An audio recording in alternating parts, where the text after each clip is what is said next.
Entonces vamos a primero observar un poco, en grandes rasgos, lo que para el laboratorio es la parte del estudio de las enfermedades hepáticas, que es el examen básico de la función hepática, del daño hepático, de los patrones hepáticos, que son pues el perfil hepático y lo que son los marcadores hepáticos, ¿no? Que también ustedes ya lo han llevado en algunos que han llevado el curso. Como ustedes saben, el hígado tiene muchas funciones, sobre todo metabólicas, interviene en varias de ellas, como por ejemplo, lo que es el metabolismo de proteínas, ¿no? De carbohidratos, de lípidos. Es así que es el mayor órgano en el cual se desintoxica el cuerpo y además tiene la producción de algunos tipos de proteínas especiales, algunas enzimas, en fin, varias sustancias que nos ayudan a mantener una homeostasis correcta en el organismo. Muy bien, entonces las pruebas de funciones hepáticas a grandes rasgos la podemos clasificar en básicas, especiales, inmunológicas, hematológicas y de diagnóstico molecular. Nosotros nos vamos a abocar un poco más a la parte básica y vamos a hablar un poquito acerca de las inmunológicas, ¿ok? Dentro de la, ¿sí? Dígame. Bueno, dentro de las básicas tenemos a las enzimas, a las proteínas totales, a la albúmina, a la bilirrubina, que en su conjunto generalmente lo conocemos como un perfil hepático y que va a tener eh, sus indicaciones que para poder ayudarnos a nosotros en el diagnóstico y el seguimiento de algunas enfermedades. Algunas especiales que no son tan de rutina, como por ejemplo ferritina, que más lo utilizamos en hematología, pero sin embargo también nos puede ayudar un poco en la función hepática, ceruloplasmina, alfa-1-antitrypsina, que son no tan frecuentes porque son enfermedades puntuales. Sin embargo, cuando se encuentran, son necesarias estas pruebas. Alfa-fetoproteína, que también es un marcador oncológico, ¿no? Y amonio.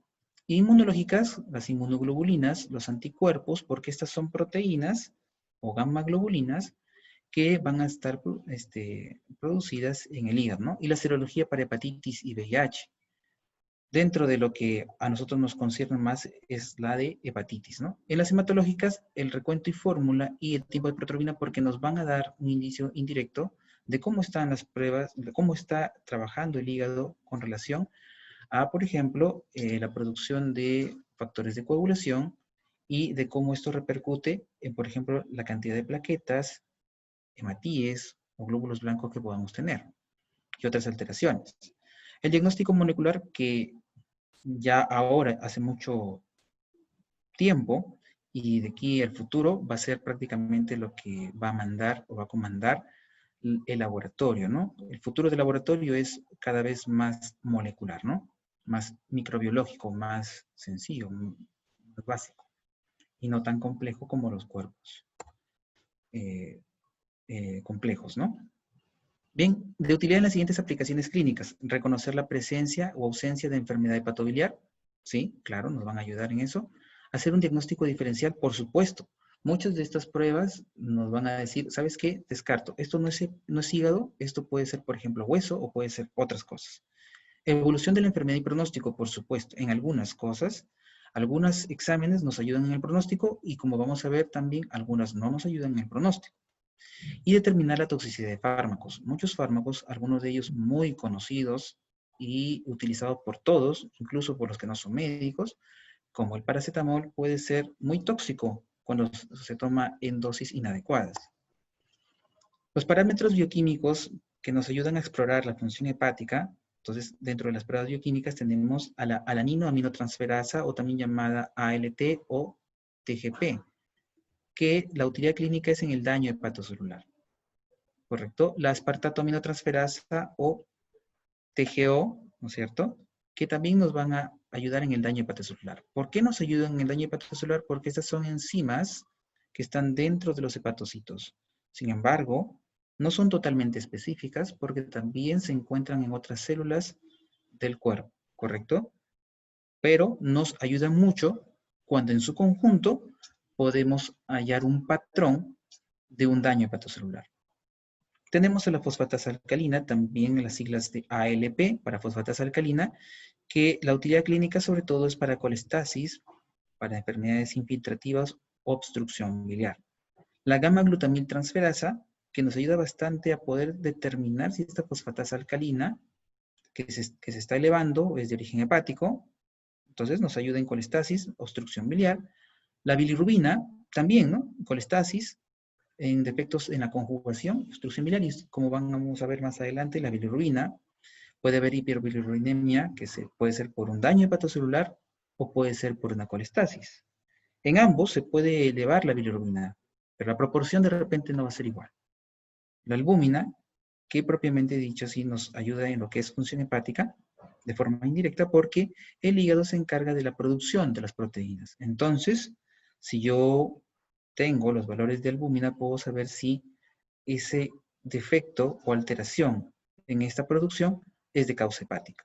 El tiempo de protrombina de igual forma, pero como lo vamos a ver, no solamente por factores de coagulación, sino también por la posibilidad de la absorción de la vitamina K, que cuando tenemos colestasis está alterada.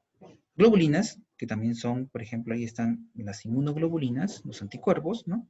El amonio para coma hepático, ¿correcto? Entonces este es un marcador para ya una encefalopatía hepática.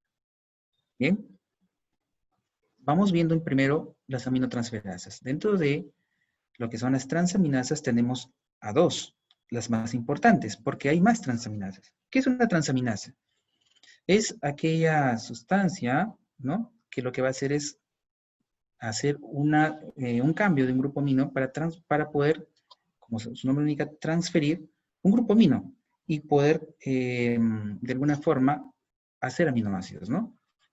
Entonces, alaninoaminotransferasa, la ALT, o TGP, que es más específica para hígado que la TGO, que es la aspartato aminotransferasa o AST, que también lo vamos a encontrar en corazón, hígado, músculo esquelético, riñón y células hematopoyéticas. La TGP también la vamos a encontrar en estos tejidos, pero en menor proporción. ¿Ok? Las transaminasas, por ser intracelulares y de las células hepáticas, van a aumentar cuando hay una lesión celular. De tal forma que cuando hay una lesión de la célula, se van a escapar hacia la sangre y la vamos a poder determinar en el suero de forma aumentada. Ahora, estas transaminasas tienen una diferencia. La ALT o TGP solamente tiene una isoenzima citoplasmática, o sea, solamente lo voy a encontrar en el citoplasma. Mientras que la TGO tiene tanto isoenzima citoplasmática como también mitocondrial. Por lo tanto, esto nos ayuda a la vida media de cada una de ellas. Porque la vida media de una ALT o TGP es de 47 más menos 10 horas. Mientras que de la TGO es una vida media de 17 más menos 5 horas. Normalmente nos hacemos de esta ayuda, que es el cociente de Rittis, que es no más que una relación entre la ALT y la ST, que su valor normal es menor a 1.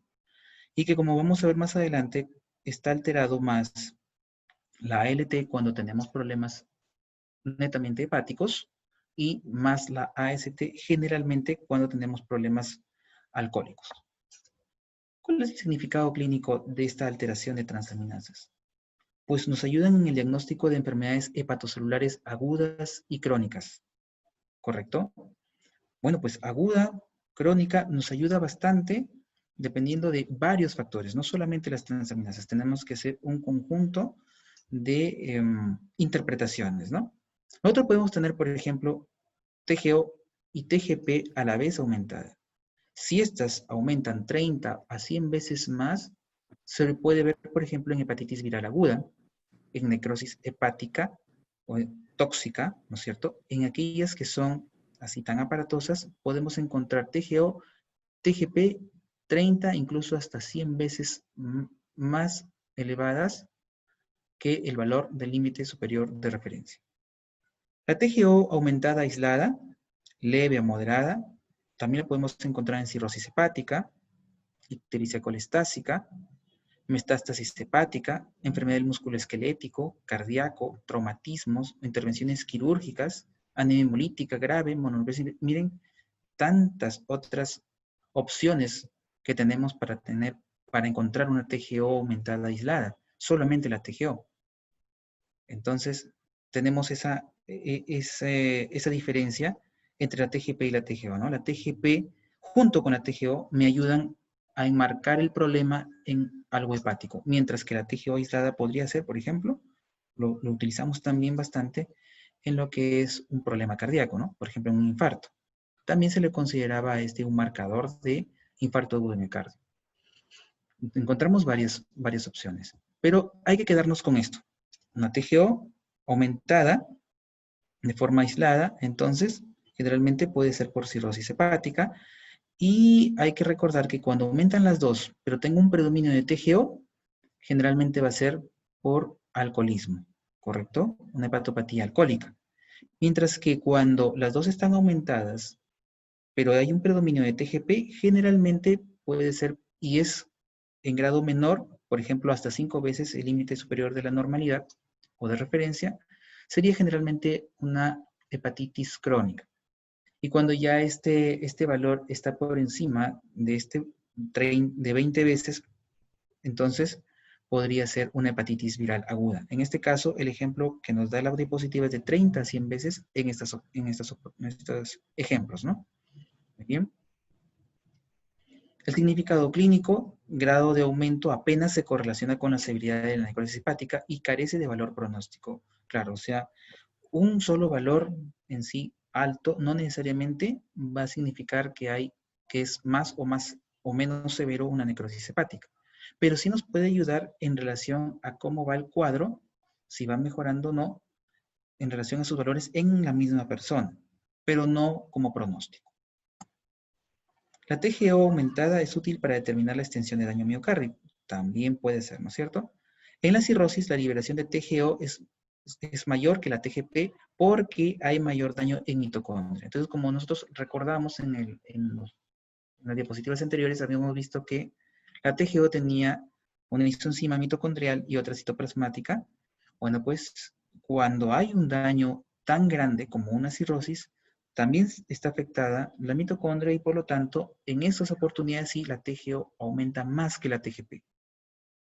Cuando el daño no es tan grande, no es tan extenso, entonces la TGP generalmente es mayor que la TGO en un daño hepatocelular.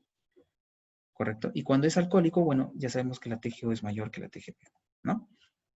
Aquí tenemos algunas elevaciones benignas, y llamamos benignas no porque sea algo de poca importancia, sino hablamos de elevaciones benignas a decir que no están elevadas o la elevación es menor a 5 veces el límite superior de la normalidad, y elevaciones, podríamos decir, elevaciones importantes, no benignas, aquellas que ya son por encima de 20 veces el valor por encima del límite superior de la normalidad o de referencia.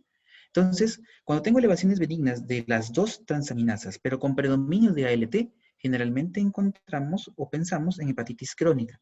¿Por qué? Porque son elevaciones benignas, no son las otras elevaciones importantes en las que estaría pensando en una hepatitis aguda.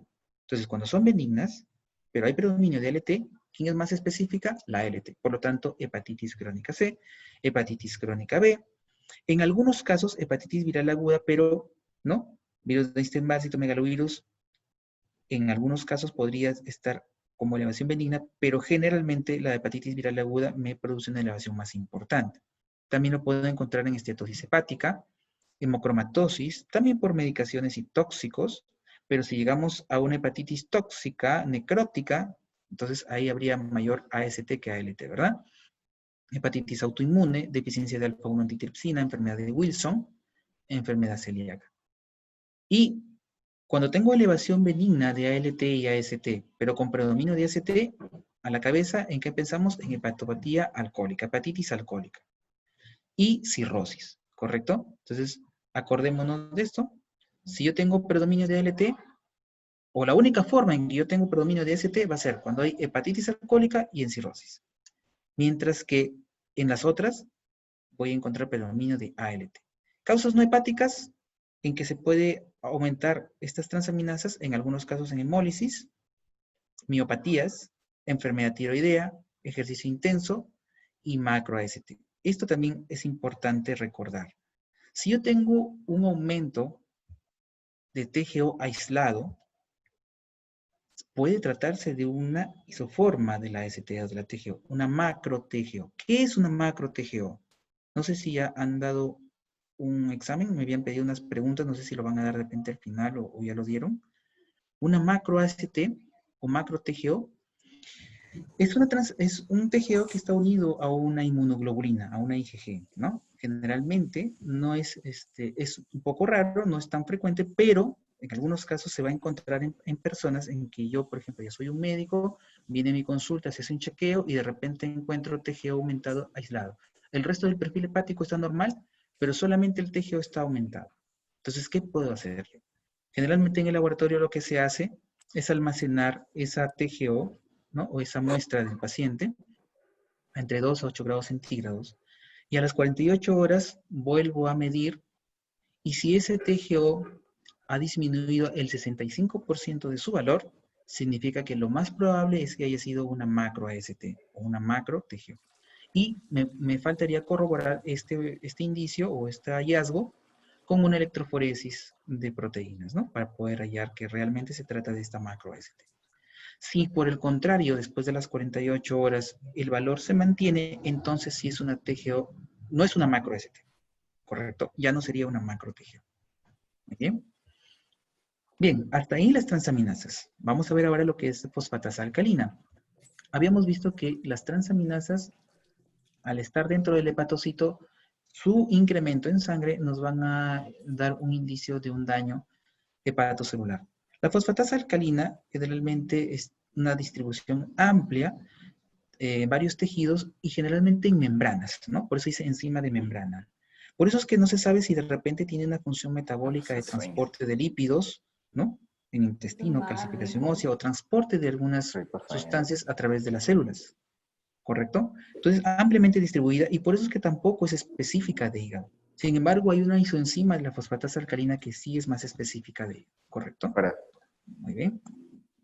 La fosfatasa alcalina en la enfermedad hepática está asociado a niveles elevados de GGTP, la gamma-glutamil transpeptidasa, o de la 5-nucleotidasa, o la isoenzima hepática de la fosfatasa alcalina. Por lo tanto, la fosfatasa alcalina sola no me puede dar seguridad de que se trate de una enfermedad hepática.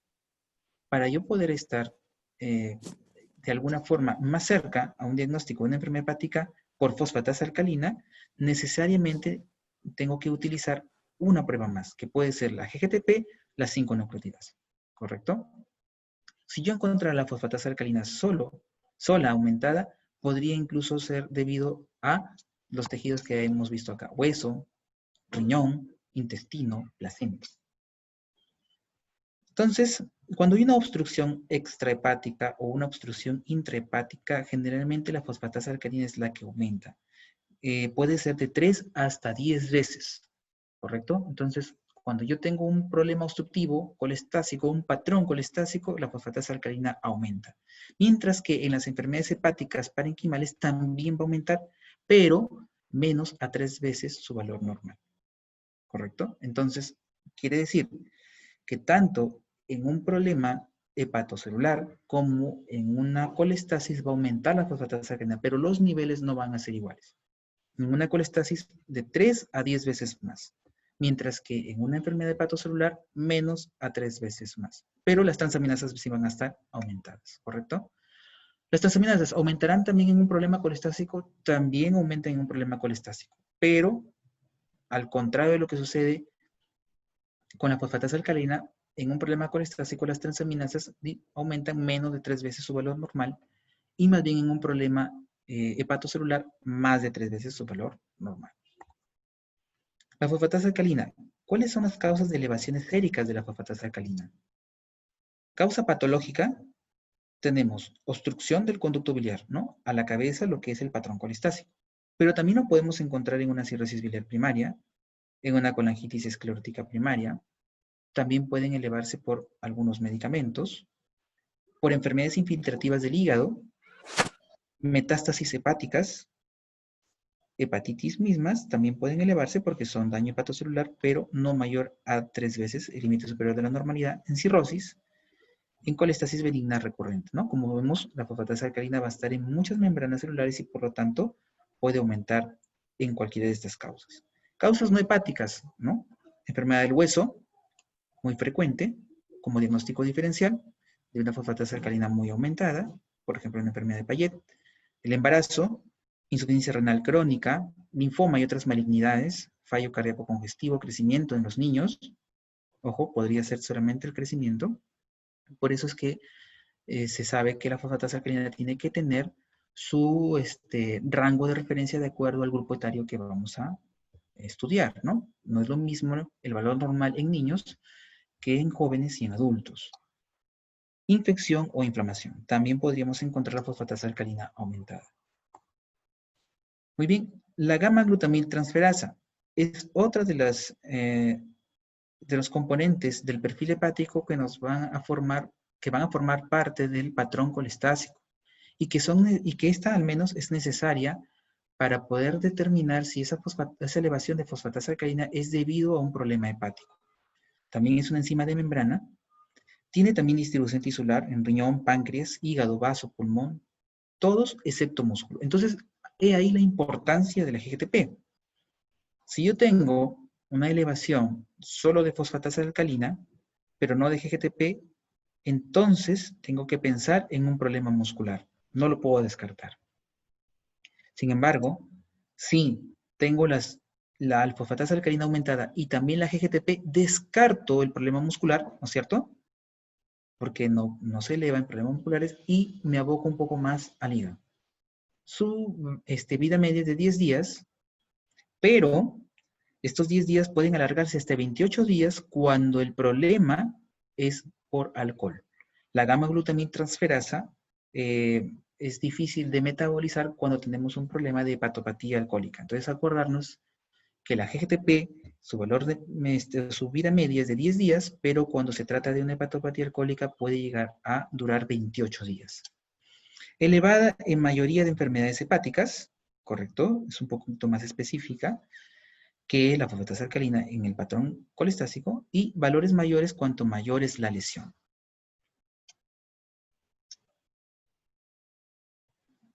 Bien, clínicamente útiles para determinar la causa de una elevación de la fosfatasa alcalina, diferenciando si es de origen hepático u óseo. Entonces aquí me detengo un poco porque hay que recordar que en el laboratorio nosotros tomamos la muestra de este perfil hepático a través de un suero. Pero hay ciertas características, tanto del paciente o de la muestra, que pueden alterar estas determinaciones. Por ejemplo, en el caso de todas las que hemos visto hasta ahorita, las aminotransferasas, la fosfatasa alcalina y la gamma-glutamina transferasa, pueden alterarse por la edad, en algunos casos por la raza. Por ejemplo, el GGTP está más aumentado en la raza morena, en la raza africana, ¿correcto? Alimentos. Bueno, para las aminotransferasas no es necesario el ayuno, por lo tanto no se va a afectar por la alimentación, pero sí lo hace la fosfatasa alcalina y la gamma-glutamil transferasa. Se alteran por la alimentación. Mientras que la fosfatasa alcalina aumenta, la gamma-glutamil transferasa disminuye hasta un 25% su valor normal. Por lo tanto, en el perfil hepático en general, se prefiere el ayuno para que no haya ese problema de interferencia con la determinación de la fosfatasa alcalina y la GGTP. ¿Correcto? Ahora con el ejercicio. Bueno, el ejercicio no afecta a la fosfatasa alcalina ni a la gamma-glutamina transferasa, pero sí afecta a las aminotransferasas, ¿correcto? Entonces, son algunas consideraciones que tenemos que tener al momento de interpretar las pruebas en mi paciente. Tengo que saber a qué se dedica, qué es lo que ha hecho, si algo ha afectado antes de tomarse la muestra, tengo que explicarle cómo debe venir preparado para que no sucedan estas cosas, ¿correcto? Bilirrubinas. Bien, habíamos visto entonces aminotransferasas, patrón hepatocelular, patrón de daño hepático, y hemos visto la fosfatasa alcalina y la GTP como un patrón colestásico. Las bilirrubinas pueden ser de varias clasificaciones en cuanto a su hiperbilirrubinemia, ¿no? Porque la hipobilirrubinemia casi no tiene un valor clínico. Tener bilirrubinas bajas no no nos da mucha información clínica acerca del paciente, pero sí tener bilirrubinas altas. Entonces, la hiperbilirrubinemia puede considerarse de dos clasificaciones. Una es de acuerdo al sitio, ¿no? Prehepática, hepática, poshepática. Y la hiperbilirubinemia también la puedo considerar si es, de repente, conjugada y no conjugada, ¿no? Es una forma de encontrar una clasificación a la hiperbilirubinemia. Lo importante entonces aquí es también tener en cuenta la edad o de qué paciente estoy sacando el resultado de bilirrubinas. No es lo mismo una hiperbilirubinemia en un recién nacido que en un adulto, ¿ya? Entonces, la bilirrubina primeramente es un pigmento amarillo, anaranjado, tetrapirrólico, procedente del metabolismo del grupo hemo. Muchos seguramente ya sabemos de que el 85% de esta bilirrubina, 80%, proviene de los glóbulos rojos senescentes, aquellos que ya están viejos y que se eliminan, ¿no? Que se sacan de la circulación. De allí proviene la mayor parte de las bilirrubinas, ¿correcto? Otra parte podría ser la destrucción temprana, más bien, ¿no? O podría ser incluso alguna destrucción autoinmunitaria.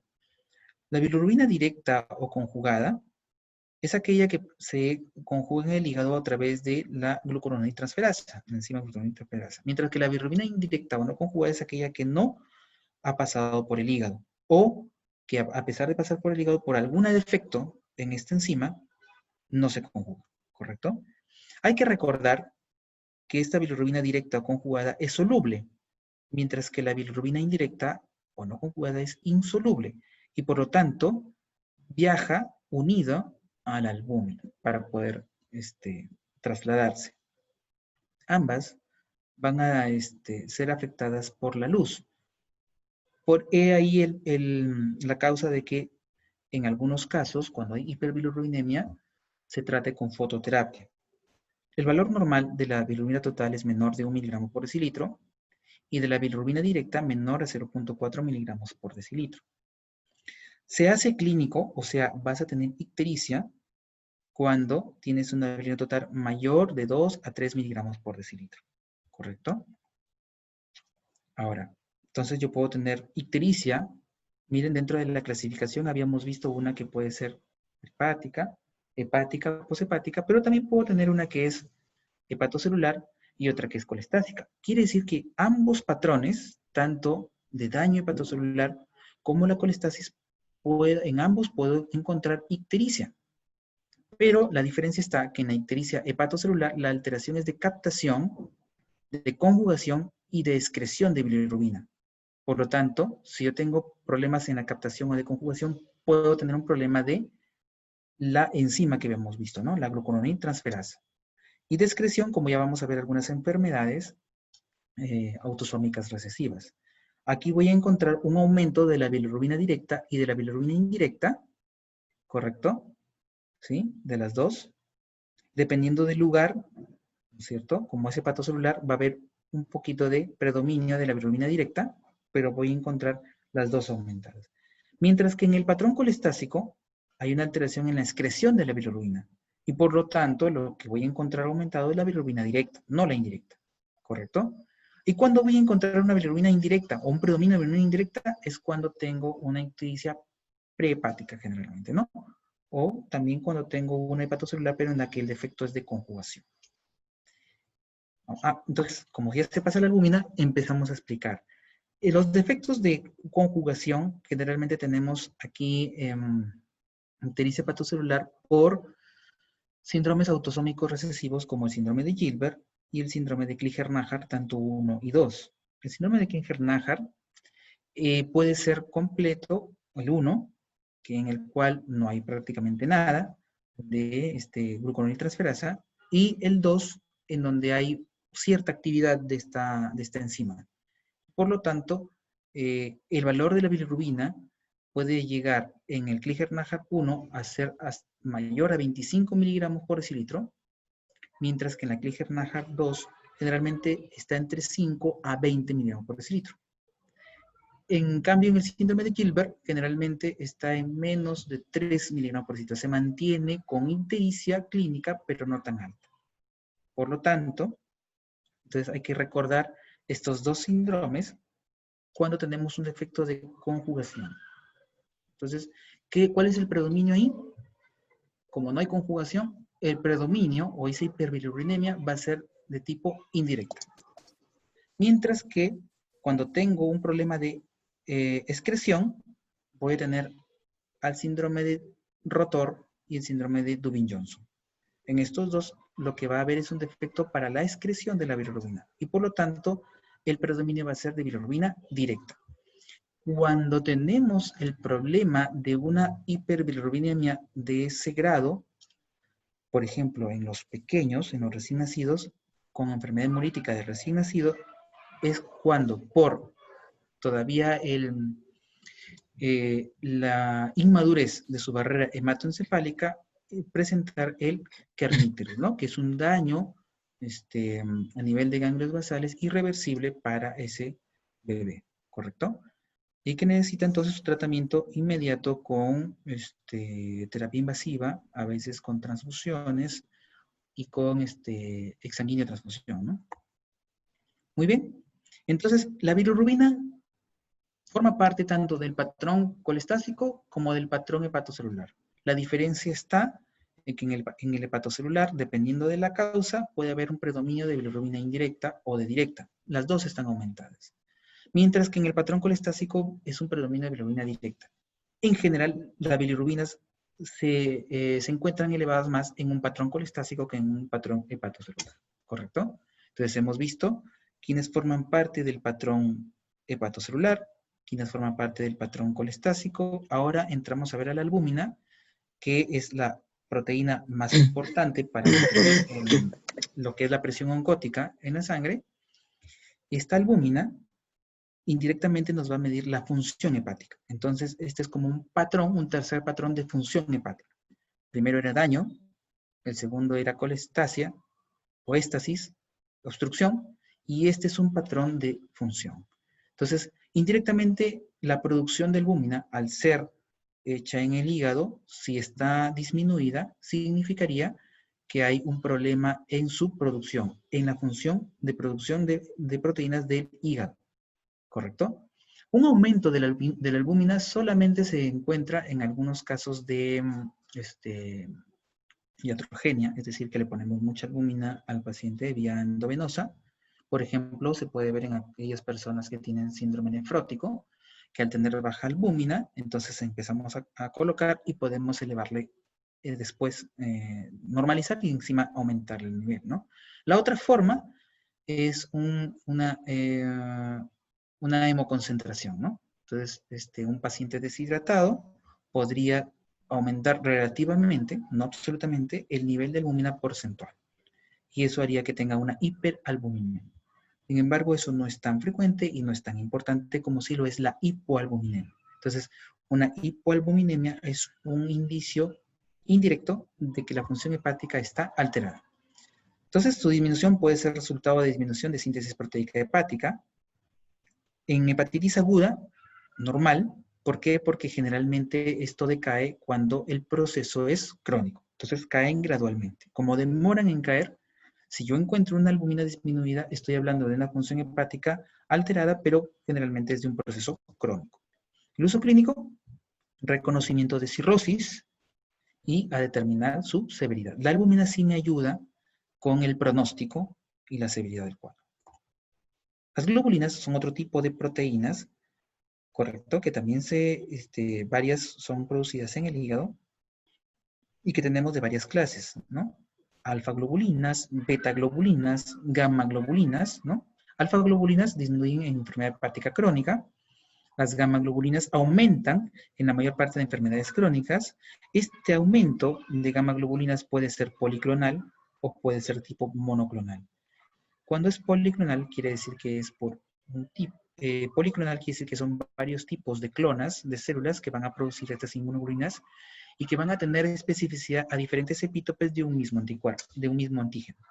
Mientras que cuando es policlonal, es generalmente un problema neoplásico en el cual una sola clona de estas células está produciendo un tipo específico de inmunoglobulina hacia un determinado epítope y que generalmente es por una neoplasia de células plasmáticas. Por ejemplo, un mieloma múltiple o una macroglobulinemia de Waldenström o paraproteinemias, ¿correcto? Entonces, un aumento policlonal de las gamma globulinas. Y que generalmente esto lo vamos a encontrar o lo vamos a observar en un proteinograma electroforético.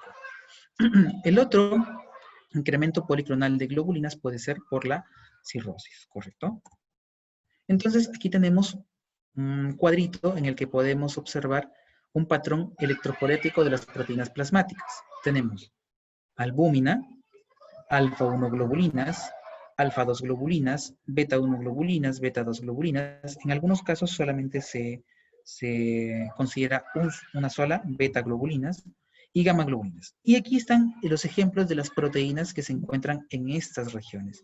Estas regiones son separadas en el patrón electroforético gracias a cargas eléctricas. Entonces, de acuerdo a la densidad eléctrica de las proteínas que conforman estas regiones, por ejemplo, la antitripsina se va a quedar o va a migrar en la región de las alfa-1 globulinas, ¿no es cierto? Mientras que la aptoglobina, la ceruloplasmina, la protrombina en la región de las alfa-2 globulinas. Voy a encontrar la transferrina y el fibrinógeno en las beta-1 globulinas y a las inmunoglobulinas, por ejemplo, en la región gamma, ¿correcto? ¿Cuál es la función principal de cada una de ellas, no? En la albúmina, que ya lo vamos a ver en el patrón, en el corrido, para que lo vean cómo se observa una electroforesis. La albúmina para presión oncótica, para unión al calcio, la bilirrubina, las hormonas, va a ser un transportador, ¿no? Y va a mantener la presión oncótica. Mientras que la antitripsina inhibe a la enzima proteolítica, ¿no? A la tripsina. Entonces, la antitripsina. ¿Hay defectos de antitripsina? Sí, defectos congénitos de antitripsina. ¿Cómo lo voy a encontrar? Con una región alfa-globulina descendida, ¿no? Aptoglobina es una de las que se une a la hemoglobina, por ejemplo. Esto nos ayuda bastante a hacer el dosaje de aptoglobinas cuando tenemos una hemólisis. Nos ayuda a ver si hay hemólisis, porque jala la aptoglobina, ¿no? Se une a la hemoglobina libre y por lo tanto la disminución de sus valores significaría que sí hay una hemólisis. Ceruloplasmina para el transporte de cobre, la protrombina, una proenzima de la trombina, ¿no? Que es uno de los factores de la coagulación, en este caso el factor 1. Fibrinógeno, ¿no? Factor 1, transferrina, transporte de hierro, y las inmunoglobulinas, los anticuerpos, que como ustedes saben son de 5 tipos. Pero los que voy a encontrar libres van a ser 4 tipos, ¿no es cierto? Entonces, de mi memotecnia GAMDE, G-A-M-D-E, solamente voy a encontrar la G, la A, la M y la E. La D no, ¿no? Porque la D siempre está pegado a la membrana, es el receptor de membrana de una célula B o célula plasmática, ¿correcto? Bien, aquí está el ejemplo del corrido electroforético, en donde ustedes ven la primera región a la albúmina, luego a la alfa-1, la región alfa-2. ¿Qué vamos a encontrar acá? Las lipoproteínas, ¿no? Ustedes conocen la HDL, la LDL, colesterol bueno, el colesterol malo. Tenemos a la hemoglobina, acá tenemos en la beta-1, ahí algunas hormonas. Tenemos, por ejemplo, la transferrina, ¿no? El complemento. Muy bien. Y aquí en la alfa-1 tenemos a la alfa-1 antitripsina, que habíamos dicho que cuando había un defecto o un problema de alfa-1 antitripsina encontraríamos esta región plana. ¿Por qué? Porque no habría esa proteína, ¿no? Y en esta región gamma es donde encontramos a los anticuerpos o gamma globulinas, ¿no? Esta disposición que ven acá es una disposición policlonal. Quiere decir que hay varios tipos de clonas de células que están produciendo anticuerpos, ¿no? Mientras que un pico, parecido al de la albúmina, pero más empinado,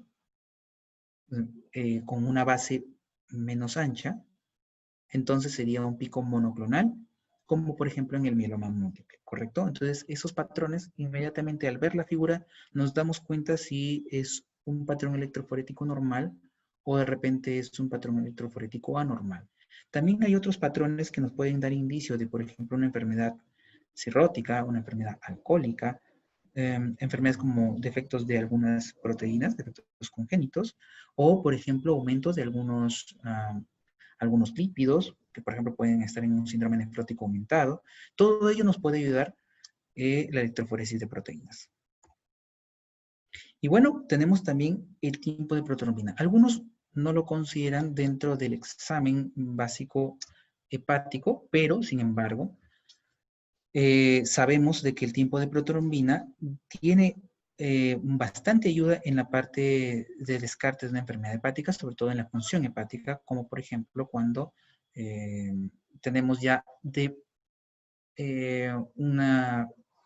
con anterioridad un problema o defecto de albúmina, por otras razones. Entonces no sabemos si el problema es hepático o no. Entonces la protrombina, que es otra proteína, también nos podría ayudar a saber si hay un problema hepático.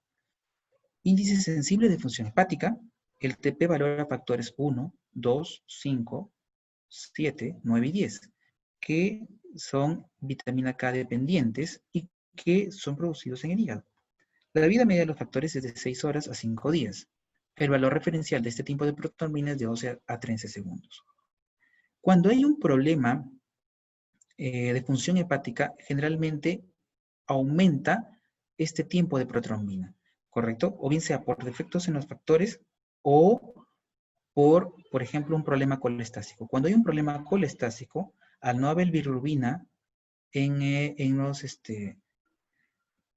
para la absorción de grasas, tampoco se va a absorber bien lo que es la vitamina K. Y eso va a hacer de que esto repercuta en la producción de estos factores y por lo tanto en un aumento del tiempo de protrombina. Entonces, el tiempo de protrombina en una enfermedad hepática puede ser por producción inadecuada de factores de coagulación o, como habíamos visto, por interrupción del flujo biliar y una inadecuada absorción de vitamina K. ¿Correcto? Entonces, una de las formas en que vamos a poder diferenciar esto es dar un pulso de vitamina K a un paciente con alteración del tiempo de protrombina.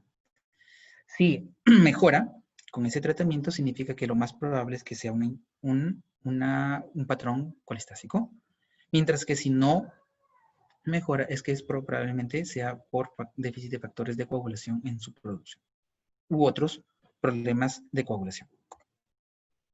Muy bien, entonces ya hemos enmarcado todo lo que hemos visto hasta ahora en 3 patrones generalmente, ¿no? Un patrón hepatocelular, como lo estamos viendo acá, lesión hepatocelular, lesión del hepatocito con aumento de transaminasas. Eso es lo que lo marca, ¿no es cierto? Esa es la forma en cómo se interpreta. Mientras que estamos viendo también el otro patrón, que es de la colestasis, ¿no? Lesión del canalículo biliar con aumento de fosfatasa alcalina y de GGTP o de 5-nucleotidasa, ¿no? Que también es el otro analito que nos puede ayudar a verificar si esta fosfatasa alcalina está incrementada por causa de una colestasis. Y el otro patrón que sería de función hepática, en donde están las proteínas. Muy bien, hasta ahí hemos visto todo lo que es la parte bioquímica de la exploración hepática en el laboratorio, ¿no? Hemos visto lo que es el perfil hepático. Surgen muchas dudas, surgen bastantes interrogantes a veces acerca de algunos aspectos, como por ejemplo,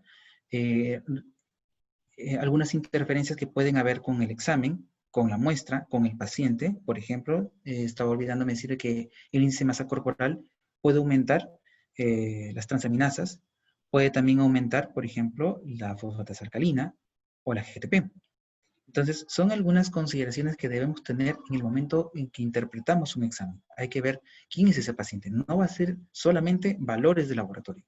Tenemos que saber que si ese paciente tiene sobrepeso, o de repente es un paciente que ha comido, o de repente es un paciente que ha hecho ejercicio, como habíamos visto, ¿no? Y en el caso de la bilirrubina, por ejemplo, de repente el almacenamiento de la muestra en la intemperie ha hecho que la luz haga que esa bilirrubina decaiga.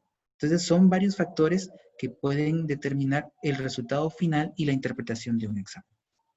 Bien, el otro tema que tendríamos que ver para la exploración de una enfermedad hepática sería la parte inmunológica, en la cual la enfermedad más común o más frecuente que vamos a encontrar a nivel de hígado es la hepatitis.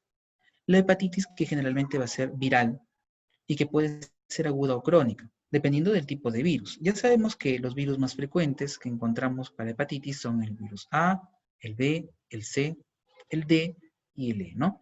Y hay varios más, como el F y otros más, pero que generalmente no son tan frecuentes.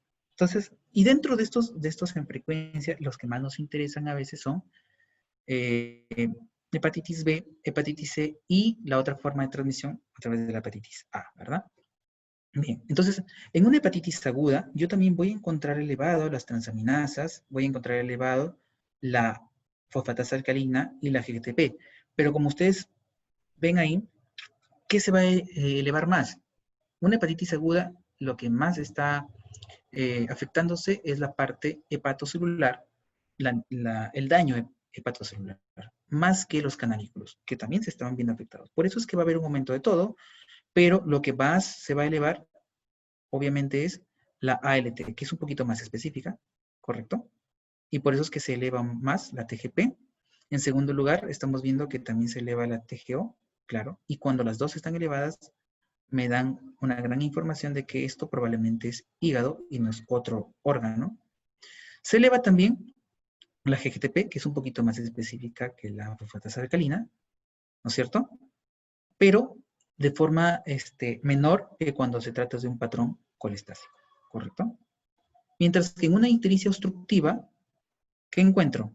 La GGTP aumentada, porque es un patrón colestásico, ictericia obstructiva, mayor a 3 veces el valor normal, y la ALP, o fosfatasa alcalina, también mayor a 3 veces, mientras que en este sería menor a 3 veces el valor normal, y este mayor a 3 veces el valor normal para las transaminasas.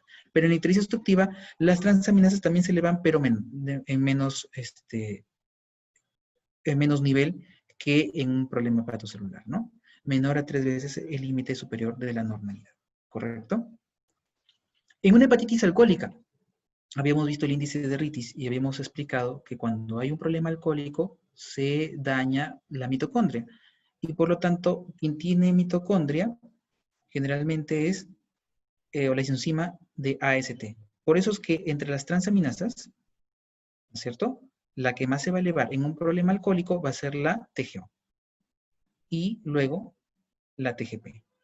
Y en cuanto a los de patrón colestásico, habíamos visto que la GGTP incluso aumentaba su vida media de 10 días a 28 días cuando se trataba de un problema alcohólico, y por eso es que aumenta a este nivel, ¿correcto? Entonces, si yo tengo un aumento de transaminasas a predominio de TGO y a la vez GGTP aumentada, tengo que estar pensando en una hepatitis alcohólica, ¿correcto? De esta forma en cómo se interpreta. Bien, acá tienen un algoritmo de cómo se enfoca las pruebas anormales de la función hepática. Por ejemplo, tenemos TGO mayor a 3 veces el límite superior de referencia y la fosfatasa alcalina menor a 3 veces el límite superior de referencia. Entonces, como más es transaminasas que canalicular, entonces me aboco a una enfermedad hepatocelular, daño hepático, ¿no es cierto? Y veo si el problema es con albúmina normal, agudo. Si es con albúmina disminuida, como habíamos dicho, problema crónico, ¿no? La albúmina disminuye gradualmente y por lo tanto tiene que ser algo crónico. Entonces, esa es la forma en cómo lo veo, ¿no? Lo enfoco. Veo la transaminasa, veo el patrón colestásico. Si los dos van a estar aumentados, pero hay predominio de las transaminasas mayor a 3 veces el límite superior, entonces una enfermedad hepatocelular. Y la LP, o sea, fosfatasa alcalina menor, a 3 veces el límite superior de la normalidad. Veo si es agudo o crónico de acuerdo a la albúmina. Igualito para acá. Si es por el contrario, la TGO está menos de 3 veces el límite superior de la normalidad, pero la fosfatasa alcalina está mayor a 3 veces el límite superior, entonces enfermedad colestásica, ¿correcto? Si la albúmina es normal, colestasis aguda. Y si la albúmina es disminuida, colestasis crónica. Las técnicas de imagen me van a permitir saber si esa colestasis aguda o crónica es intrahepática o extrahepática. Acá hay un error, ¿no? Extrahepática, ¿correcto? Y miren acá, este algoritmo para diferenciar la enfermedad obstructiva del hígado de la del hueso. Porque como sabemos, la fosfatasa alcalina también se eleva con problemas óseos. Entonces, incremento de la fosfatasa alcalina. Habíamos visto que para que la fosfatasa alcalina me indique que es un problema hepático, necesito de otras pruebas, la GGTP o la 5-nucleotidasa. Entonces, determinamos valores normales para edad y sexo, porque no es igual, ¿no es cierto? La fosfatasa alcalina es muy elevada cuando son niños, y descartar causas fisiológicas, ¿no? La edad, por ejemplo. Entonces, y el crecimiento. Confirmación con la GGTP. Si la GGTP es negativa, o sea, tengo una fosfatasa alcalina aumentada, pero la GGTP normal, entonces no es una etiología hepatobiliar. Es muy probable que sea un problema óseo u otro. Pero si hay elevación de la GGTP, o sea, es positivo, y la fosfatasa alcalina está por encima de 3 veces el límite superior de la referencia, entonces es una enfermedad obstructiva del hígado, hay colestasis, y por lo tanto, ¿no? Porque tengo la fosfatasa alcalina y la GGTP aumentadas, técnicas de imagen. ¿Conductos dilatados o conductos no dilatados? Si los conductos están dilatados, posible colestasis, estenosis o enfermedad infiltrativa. ¿Correcto? Pero si los conductos no están dilatados, entonces es posible una cirrosis biliar. Entonces hay que hacerle un ANA o un ENA, anticuerpos antimitocondriales, ¿no? El famoso AMA, y entonces para poder descartar que no sea una cirrosis biliar primaria. Si me sale negativo, entonces probablemente sí sea una colestasis, una estenosis o enfermedad infiltrativa. Pero si lo que sucede es que la GTP está positiva, pero la fosfatasa alcalina es menor a 3 veces el límite superior de la normalidad, es decir, está aumentado también, pero debajo de 3 veces el límite superior, entonces considerar hepatitis vírica, hepatitis alcohólica, hígado graso, cirrosis, hemocromatosis, ¿correcto? Son las posibilidades ante este cuadro. ¿Por qué? Porque están aumentados los dos, pero como hemos visto en los cuadros, pueden aumentar los dos y no necesariamente ser un problema colestásico, ¿verdad? Están aumentados los dos, tanto la GTP como la fosfatasa alcalina, pero no es un problema colestásico porque también se pueden incrementar en una hepatitis, como en este cuadro, ¿no? Hepatitis vírica o hepatitis alcohólica también, ¿no? Y bien, en cuanto a la ictericia, también podemos hacer un algoritmo, ¿no? Ictericia que se debe a bilirrubina no conjugada, por exceso de producción, ¿no es cierto? Por reducción del consumo hepático o defectos en la conjugación. Habíamos visto que ictericia que se debe a bilirrubina no conjugada quiere decir que o bien es por hemólisis, ¿no? Se está produciendo más esta bilirrubina no conjugada porque hay hemólisis, por reducción del consumo hepático o defectos de la conjugación, por ejemplo, en el síndrome de Gilbert, en el síndrome de Krieger-Najjar 1 y 2. La ictericia que se debe a bilirrubina conjugada generalmente es obstructiva, ¿no? Pero también hay enfermedades genéticas que afectan la excreción, como por ejemplo el Dubin-Johnson y el de Rotor. Y en las enfermedades hepatobiliares adquiridas tenemos a las colestasis extrahepáticas y la hepatobiliar, porque también pueden ser los canalículos biliares intrahepáticos los que estén obstruidos, ¿no? Entonces puedo tener colestasis intrahepática o lesiones masivas. Entonces, o un daño hepatocelular, ¿no? Hemos visto que también hay ictericia, a pesar que es un daño hepatocelular, pero que no aumenta tanto como, por ejemplo, en un problema colestásico.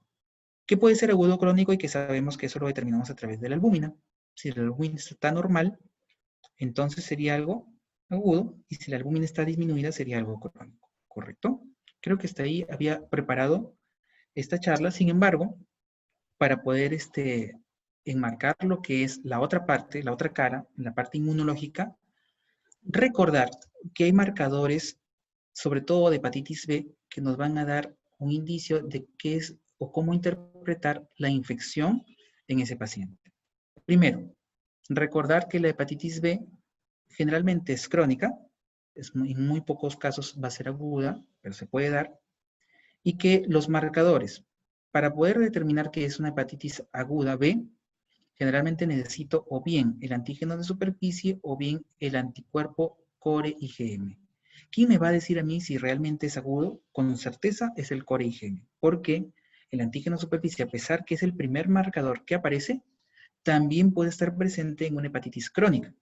Entonces recordar, el antígeno de superficie es el mismo antígeno del virus, y por lo tanto cuando yo lo encuentro, estoy hallando o bien el virus o bien su caparazón, ¿correcto? El antígeno que envuelve, el de superficie, que en muchos casos forman unos cuerpos, tienen un nombre característico y que no tienen el material genético y que están en sangre, ¿correcto? Entonces el antígeno de superficie puede ser tanto agudo o crónico, pero el estar presente significa que hay infección, que tengo el virus, ¿correcto?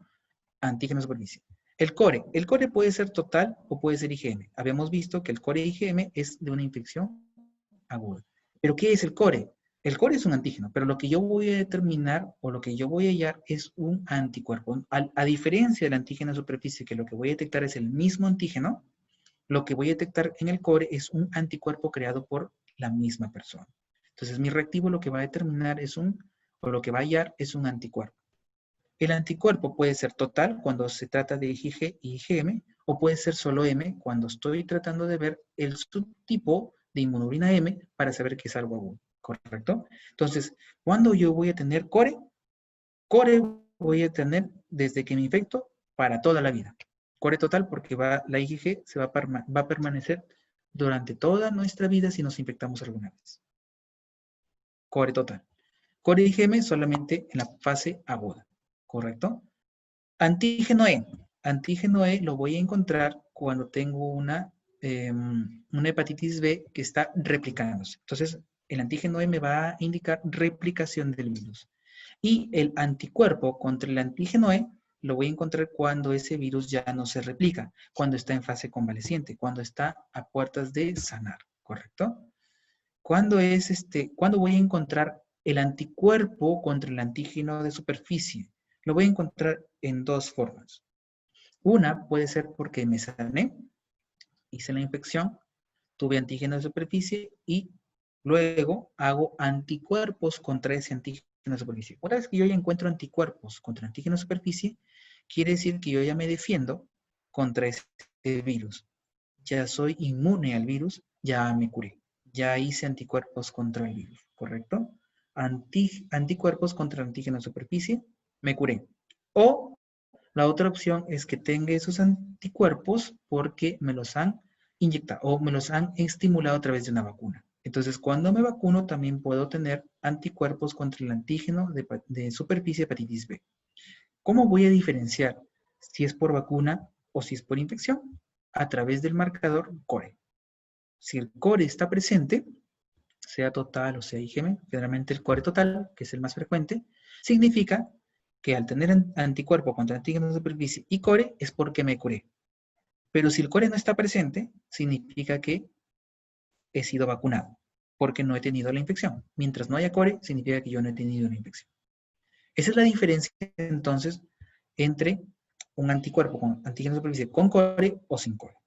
¿Correcto? Esa es la forma en cómo se interpretan las pruebas marcadores hepáticos. Recordar, nunca voy a tener al mismo tiempo su antígeno con su respectivo anticuerpo, ¿correcto? Es decir, no puedo encontrar al mismo tiempo un antígeno E con el anticuerpo contra el antígeno E. No puedo encontrar al mismo tiempo en una persona, en el suero de esa persona, antígeno de superficie con anticuerpo contra antígeno de superficie, ¿correcto? Si llego a encontrar un examen así, tengo que saber que eso es error de laboratorio, ¿correcto? Entonces, tengo que saber interpretar, tengo que saber cómo es posible, qué patrones son posibles en los marcadores de hepatitis B para poder darme cuenta si eso es posible o eso es un error. Bien. Bueno, hasta aquí es la parte expositiva. Si tienen preguntas o quieren hacer algún aporte, los escucho.